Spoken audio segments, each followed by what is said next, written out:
from my mama. She used to beat me down as if she was the brown bomber. I couldn't figure out a way to make her feel calmer. I think about it now, it kinda make me feel somber. I used to think about it, didn't make me feel nothing. Acting like it mattered didn't make me feel toughened. Feeling tough was really like my #1 focus. From growing up in the city, lots of people feel hopeless and listening to music about sex and violence. Just a matter of time for we was like, let's try this. Started having sex when I was 12 years old. My brain wasn't even done growing. Coming from a mom that used to wow and bug. Before I was a teen, I really needed that love. 2 years later, she would dump me for a senior, solidifying my misogynist demeanor. Hearts that young aren't meant to be broken. Later on, I get into incessant weed smoking.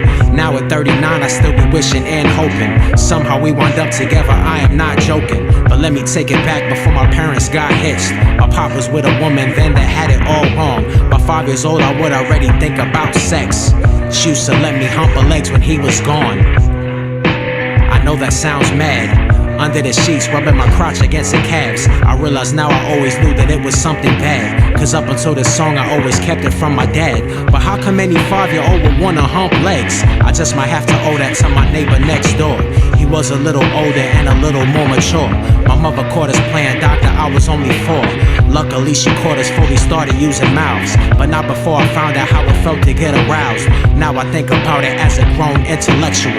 Life as a shorty shouldn't be so sexual. I also should've never had to lie to BCS. That type of thing can really bring a kid a lot of stress. My mom had trauma too, so she was only doing her best. I feared that they were gonna take me out of my address. No wonder my relationships with women always fail. What's crazy is I'm lucky cause at least I'm not in jail. Compared to everybody else that had it so easy. Got family that was touched up by uncles that's so sleazy. Won't put their business in the street cause they know who they are. The question I have trouble answering is who am I? For almost 40 years I was afraid to even ask. My father always told me men are not supposed to cry. So every bit of pain I ever had I locked away. But now I'm here to let you know that that is not the way. I thought that I had tricked myself that I was being slick. That fantasy departed when I started getting sick. The doctors couldn't tell me any way to make it stop.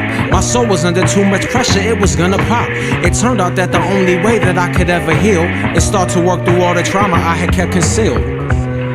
It hasn't happened overnight. I know that it might take a while, might even take a life. But one way or another, I just gotta make it right.